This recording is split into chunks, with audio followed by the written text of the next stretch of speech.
ning buntaga nga ikaw mao sa gihapon ang kagahapon karon ug sa walay katapusan. Salamat nga ikaw nagatan-aw ug ikaw usab magatuyhad sa imong mga kamot aron kini imong ibakyaw ug imong hikapon ang matag usa nga dunay dako nga panginahanglan. Kung panginahanglan sa kaayuhan gikan sa balatian ug kalinaw sa ilang pagpuyo silang pamilya ug ang kusog ug ang pagpuyo nga malipayon mga mag-aalagad nga kanimo. Daghang salamat Ginoong Dios nining buntaga. Pinagi sa pangalan ni Kristo Jesus amo kining ginatuohan nga kini mahitabo ug modangat sa matag usa nga nagapaminaw nining buntaga. Sa pangalan ni Kristo Jesus among Ginoong manluwas. Amen. Amen. Praise God. May buntag mga igsoon, nagapaminaw ka ng atong tulumano, naguluhan o worship on air. Kini programa sa Throne of Grace Global Fellowship nunutang sa May Gonzales Simino Building 4 Tubod Highway, Iligan City. Karong adlaw Domingo mga kaigsuonan, doon na kita panagtigom sa Throne of Grace Global Fellowship o gani karong adlaw usa karon ka Family Altar Thanksgiving Day. So alang sa tumang kaigsuonan, musayo-sayo kita aron sa ngana masugdan nato praise the Lord sayo ang Family Altar Thanksgiving Day. O unya mga kaigsunan karong Pitsa 1 January 2014 mga kaigsunan diya kita youth party nga ginahimo, Christmas youth party nga himuon dito sa kining Paho Beach, no? Salamat kita sa Ginoo kay naay lugar nga maayo kayo dito mga igsoon. O unya atong pasalamatan usab nga ang Ginoo nga itong Pitsa 23 no December ngayong bulan na nagmalampuson ang atuang kids Christmas party no sa mga bata. Salamat sa Diyos sa mga donors no dunay nagapadala og para sa bugas nga instead of mopalit kita og mga sinina sa mga bata nga atong ihatag ng gifts na itong nila, bugas na lang itong ihatag mga kaigsuunan. So dunay kapin sa gatos nga mga bata, mga almost 200 no nga mga bata, apil na ang youth niya na nga nag-apil, almost 200. Salamat sa Ginoo matag pamilya niya na nakadawat sila og bugas mga igsoon. Wala ginagmay basta nakapaambit kita nga di na sila magamit no sa ilang pamilya o tibok pamilya kung nadunggan nabitay kayo mga kaigsunan kay naabot ngadto sa 25. Praise the Lord. 24 sa gabi no sa Christmas Eve ang ilaang pag-enjoy sa bugas nga atong gipadala. Salamat sa Ginoo ang Dios magpanalangin o magpasalamat usab ta sa litson nga gipadala ni Attorney Berkinco. Praise the Lord. Salamat sa Ginoo si Attorney Berkinco mga kaigsunan, makita nimo sa personal o dili personal unsa sa kaayo sa dili personal labi na gyud sa personal nga makita siya maayo kini nga tawo o unya matinud-anon sincero no sa iyang pag-alagad o sa iyang mga buluhaton. Gani dugay-dugay nila siya sa radyo mga kaigsunan kanang iyang paghatag og panambagon gihatag kaniya sa public, gihatag niya ngadto sa kadaghanan nga mga tao nga naa sa panginahanglan. Gani ang call for justice nga opisina open kini bisan niadtong walay ikabayad mga kaigsunan gina-entertain kini sa opisina sa call for justice pinaagi ni Attorney Berkinco. So Attorney, thank you kayo sa imong Christmas gift ngadto sa mga bata. Na-enjoy ang mga bata, mga kaigsunan gikan sa Santiago o gikan sab sa mga kabukiran. O salamat sa Dios nga nakatigom nato ang mga bata, na-enjoy sila pagayo, mga almost 200 apil ang youth mga kaigsunan. Mga bata 150, no 150 ang mga bata. Salamat sa Ginoo sa ginikanan na nagpadala sila sa mga bata. O salamat sa Dios nga na-enjoy sila sa paniudto. Unya gi-dismiss na magsayo kay kayo ni gitawag og mga Christmas gitawag competitions kanang Bible games competitions wala kaayo kay sahi na tumiaging mga tuig nga nagahimo kita niya na dunay Bible preaching, memory verse, Bible countdown, memorize na nila from Genesis to Revelation. Og salamat sa Ginoo nga by maybe next year, no, kay di naman kita himo matag-budget niya na god. So salamat kayo sa tanan nga nagpadala sa financial o sa rice. Salamat sa Ginoo. Ang Dios magapanalangin kaninyo mga kaigsuonan. Og ako nagatanaw nga sa sunod tuig, kini mga bata 7 years, nag 8 years na kita sa pag-atiman sa mga bata. Karon sila mga kaigsuonan makahibalo na, magwali sa pulong sa Dios. Regardless of any religion, wala kita mag-impusar kanila nga usbon nila ang ilang religion. Ang atoa nga ang kinabuhi sa Dios maanha kanila, kay ang kinabuhi sa Ginoo mo ni powerful nga maga-change sa destiny sa tao. So mo kanay atong pangandoy. Dalaygon ang Ginoo. Karong adlaw mga kaigsunan, alas 9 magsugod sa Throne of Grace Global Fellowship. Dalaygon ang Dios, dunay mga Christmas presentations after sa lunch nato karong adlaw.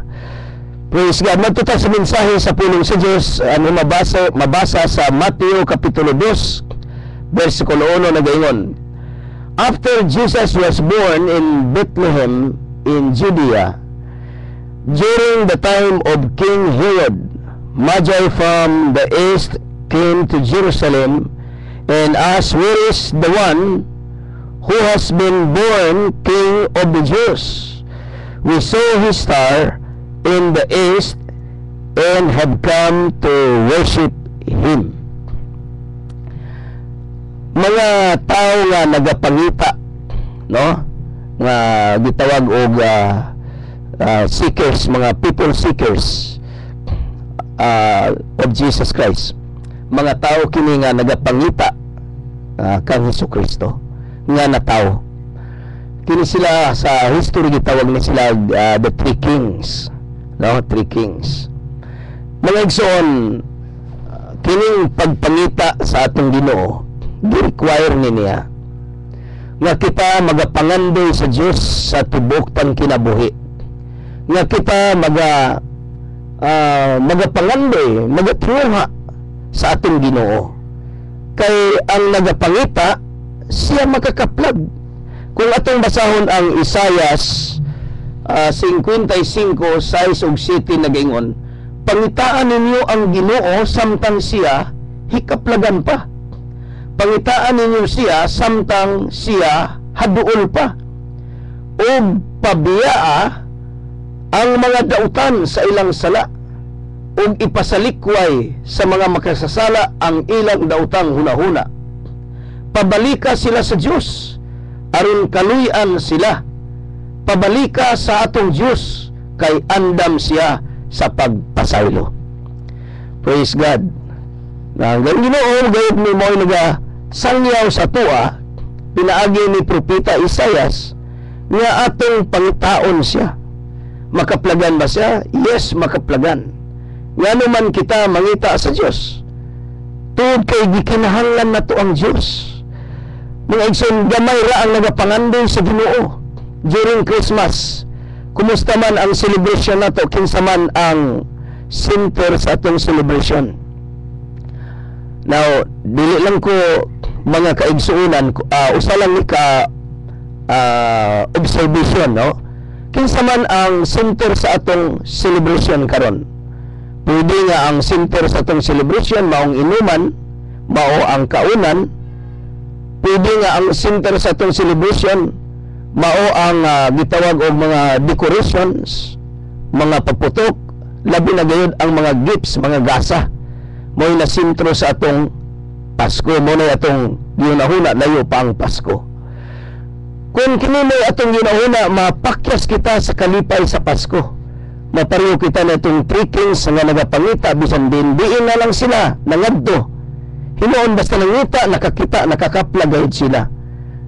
Pero wala na dito sa manger, wala na dito sa pasungan, nakita nila ang bata. Dito na sa sulod sa balay. Believing 2 years, no? O almost 2 years na, usa nila nakaplagan si Hesukristo, mga kaigsunan. Di ba, natawo man sa pasungan. Wala siya makaplagi dito sa pasungan. nakaplagan siya sa mga kings dito sa balay na. Unya matupad sa balang kasulatan, ilang gisimba si Ginoong Hesukristo. So nahimo nilang sentro sa ilahang pagpangita si Kristo Jesus sa ilang celebration sa Christmas. Kumusta naman ang atong celebration sa atong Christmas, mga kaigsunan? Tingali, kini mo ay birthday ni Jesus Christ, wa man gini gi-specify sa Bible. Awaban dili pud mo tuon niini tungod kay gi-offer kini kang sun god o kang gitawag og kang sa mga planeta kini nga gitawag og Christmas celebration o ngadto kang Nimrod, mga kaigsunan mo nang usa ka pagano nga celebration matud pa nila. Pero para sa ako dili kini magsapayan, kaya ang sentro sa atong celebration mao man si Kristo Jesus. Wa man di state niya sa Bible nga December 25, sa tubag dili pud mali kung mag-celebrate kita December 25 kaya may sugo sa bulan og adlaw nga atong i-celebrate ang Christmas. Bisa kung mag-celebrate kita, sentro na ito si Ginoong Jesus, kalipay ka na sa Diyos, mga kaigsunan. Salamat sa Ginoo. Malipayon ka ba sa celebration sa Christmas? Mga kaigsunan, dunay 3 levels of joy. Ang una is receiving. O kini mo ay common level nga giaton sa kadaghanan. Gustong mo dawat during Christmas. Pero kana mo gitawag og first level lamang. Kulang ang imong kalipay kung wala lamang ang level nga gusto kitang makadawat. Kung wala kitang madawat, dili malipayon ang Christmas para kanato.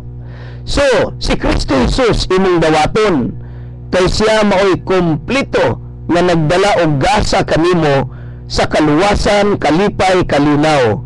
Ayaw pakyasa sa pagdawat si Kristo. Ang mga material things ng kanang kwarta, sarapi o banta, mga kaigsunan kana gitawag kanag mga levels nga gitawag og kalibutanon. Kinahanglan tag spiritual blessings. So receive the spiritual blessings of the Lord in this Christmas, and you will be blessed forever. Number 2, second level of joy is giving. Once you change your thinking, no, or kanang gitawag og mindset, we change from receiving to giving, the giving end. So malipayon ka, muna giyon sa Ginoo nga bulahan ang nagahatag kay sa nagadawat. Nga naman, malipayon ka sa diyang maka-express ka sa paghatag. Praise the Lord. Kung ang imong naon dili lang kay receiving, we praise God sa tanan nga ng hatag. Atong naon unsay atong ika-bless, unsay atong ikahatag sa Christmas ug kana mo pinaka gitawag og bless nga level.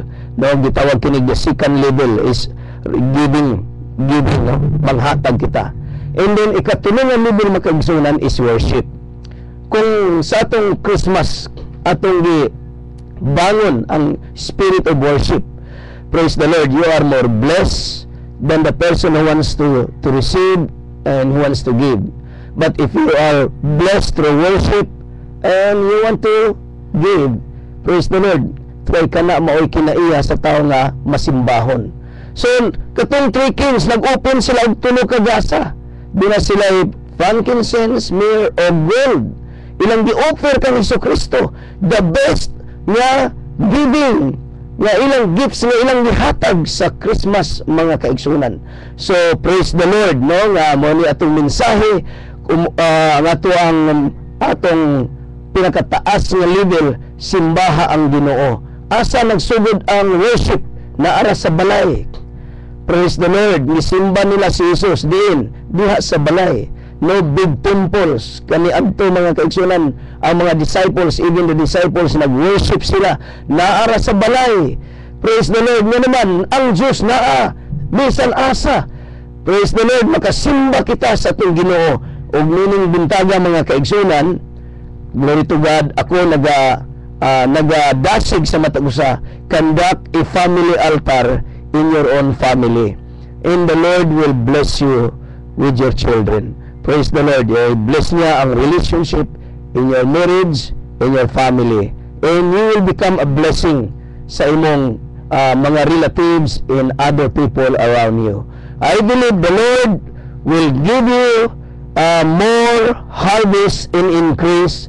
The year 2014 ang Ginoo magpanalangin nga na kanimo. Nga mo na sa mga pagampo. Kung ikaw doon ay mga problema sa kinabuhi, layo ka sa radyo, itapion imong tuong kamot sa imong dughan. Kung ikaw doon sa radyo, praise the Lord, tutok lamang og ang Diyos magpanalangin kanimo. Guniti ang radyo, nining takna. Magampo kita. Labing makagagahom ug malunuyon nga Dios, daghang salamat nga wa kay pagkausab ang kagahapon karon ug sa walay katapusan. Panalangin karon ang tanan nga nagapaminaw. I-release ang gahom sa pag-ayo sa ilang mga balatian. Sa ilang mga panglawas nga kini nagahasol ang mga balatian kinila maayo sila pinagi sa mga labod ni Hesus. Kini may akong pag-ampo sa bisan unsang balatian nga nagatakbo kanila makaabot ang kayuhan ug milagro sa ilang kinabuhi. Panalangin ni usab Ginoong Dios ang mga pamilya nga makabaton sila kalipay ug kalinaw ug gugma nga magabugkos kanila sa tibuok nilang kinabuhi. Panalangin niya ang mga negosyante. Salamat Ginoo nga ikaw nagapanalangin kanila. Panalangin niya ang mga kaigsuonan nga nagapangita kanimo, ikaw nagaingon makakaplag kamo. Daghang salamat nga mong madawat ang pinakataas o pinakabililhon nga gasa nining Christmas nga mao ang kaluwasan sa among kalag. Iiway kami sa mga katalagman, iiway kami sa mga kamatay o mga balatian nga hampak Ginoong Dios sa kalibutan. Daghang salamat sa kaluwasan nga among nadawat hangtod sa tuig 2014 among ilakaw ug among tuuhan, among ginadawat ang mga panalangin nga imo nang giandam sukad-sukad pa sa pagkatukod sa kalibutan. Daghang salamat. Pinaagi sa pangalan ni Kristo Jesus among Ginoo manluwas. Amen.